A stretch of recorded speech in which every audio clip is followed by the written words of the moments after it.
Hey, what's up, everyone? This is Drew, and I want to welcome you back to Learn How to See Better. It's the only podcast out there that'll improve your vision the longer you listen.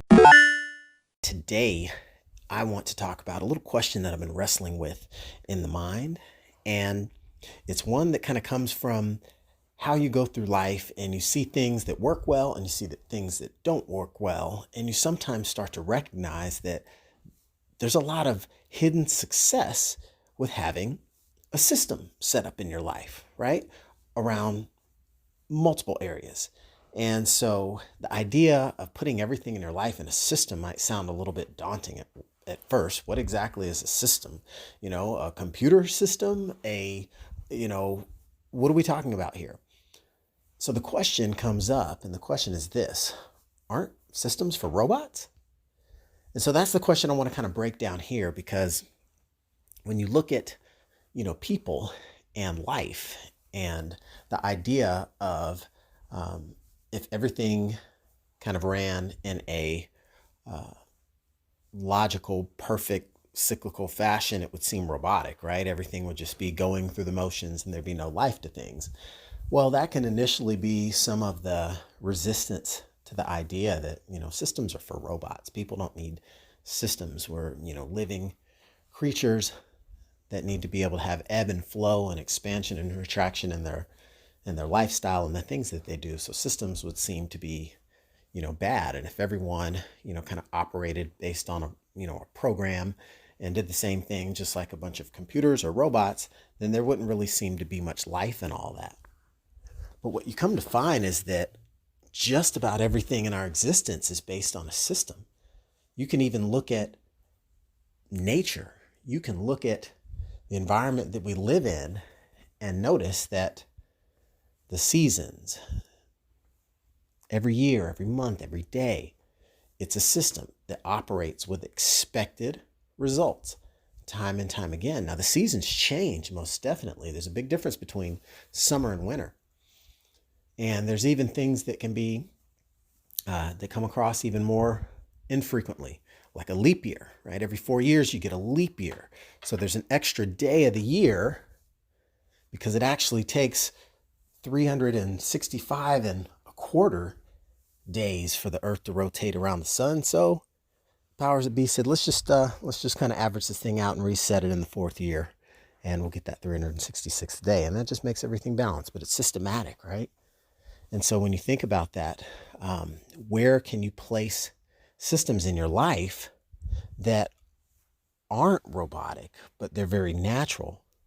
If you wanted to take something as simple as getting up early in the morning, there's a lot of people that say getting up early in the morning is really good for you. That gives you a great head start on your day. There's just a laundry list of benefits of getting up early, puts you in a better position to be able to maybe get that exercise that you didn't get to yesterday in today, in before the other priorities of the day kind of take over.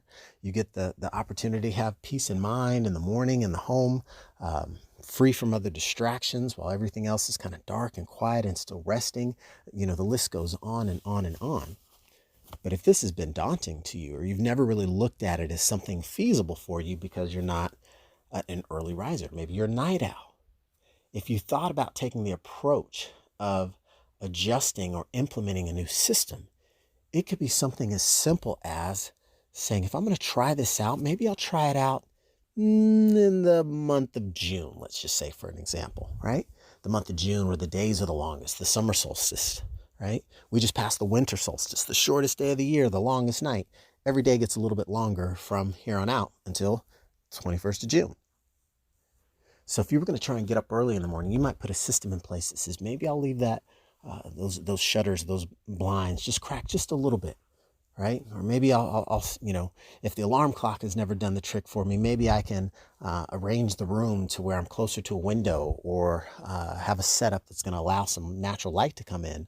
So when the sun comes in first thing in the morning, there's a little added effect. It's a little more persistent than just that alarm clock. That thing might time out. But getting up and trying to align your circadian rhythm with the seasons and the rotation of the earth around the sun and the length of the days and the time of sunrise being much earlier. Early as 5:15 in the morning, sometimes earlier than that. So looking at opportunities to take systems and understand where they can fit. Because a lot of people say, naturally, I don't really look at my life as a system. Yeah, you might go to work and come home and go to work and come home, or you might have little ones running around where you feel like you're shuttling them to soccer practice or to school and other activities. But all those things are systems, right? For parents out there, there's a system around how you get the kids ready in the morning to start their day, for whatever their activities are going to be. There's a process by which we get started with our work day. There's a process by which we end our work day, right? And our weekends, and spend our time on weekends. So it's all really systematic. So even though we may not feel like things are the same day to day, we're really all kind of operating within kind of a framework of sorts that allows us to put ourselves in a position to execute what's most important to us. Because most people really do and focus on what they want to do, typically. And so the idea that you can just, number one, start with a sense of awareness and recognize that there's systems all around us and they're natural. Don't use the word system and think of it as such a technical thing. One of the first definitions I heard for the word system was from one of my mentors. They said the word system stands for save yourself stress, time, energy, and money. And I thought that was pretty cute, and it's catchy. It sticks, right? But the more I've grown and come to trust the idea of a system that I can believe in, a system that I can build or create with my mind, I understand that there's a way to be able to just set up the type of result that you want to be able to get out of certain experiences. Maybe just by writing down, on a notepad before you go to bed, the 3 things that you're going to get up and do first thing in the morning, or you're going to drink a glass of water, you're going to do 20 jumping jacks, and you're going to stretch and touch your toes for 30 seconds, right? That might be 3 simple things that you say for a micro healthcare routine. Every day I'm going to attempt this system by which I wake up. Let's just say it's the summertime, right? I'm going to wake up. I'm going to let the sun come in and not run from it. I'm going to let the sun kind of wake me up, use that to get me out of bed, glass of water, quick stretch, couple of jumping jacks, and that's it.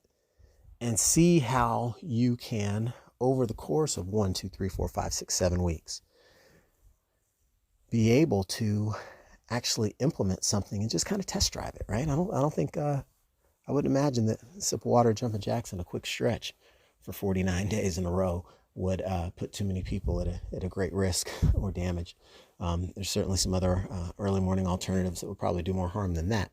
But the idea that becoming systematic about certain simple basic things, some people are systematic about the way they park. People are systematic about the way they fold their clothes. They're systematic about the way they prepare their food.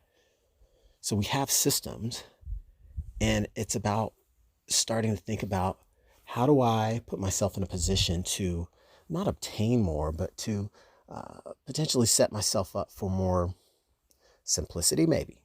Set myself up for more convenience, maybe. Set myself up for more free time, perhaps.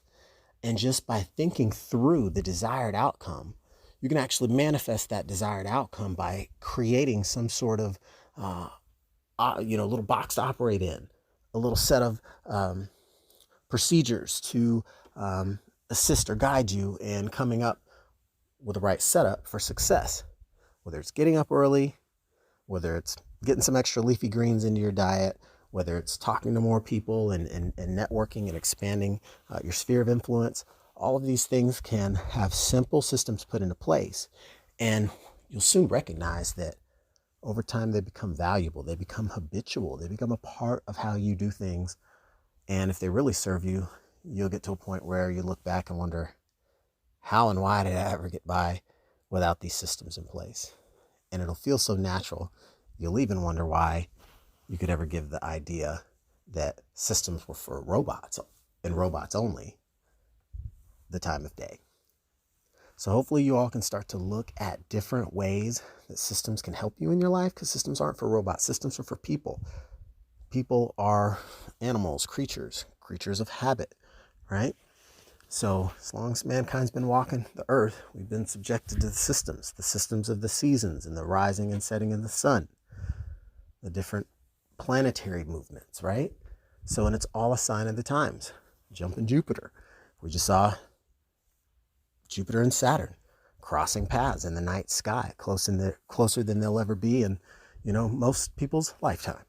But it's all systematic in the way that they rotate and orbit around the sun right alongside Earth. So that was one of those things that also kind of prompted this, thinking it's all systematic, right? Some things can seem astonishing.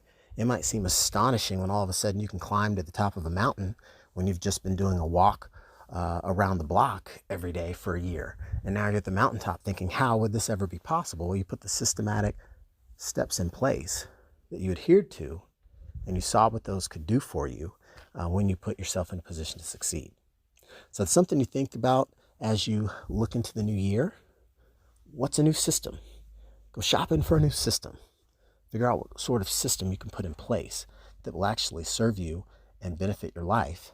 Because sometimes it's just a simple set of thinking patterns that need to be brought into place.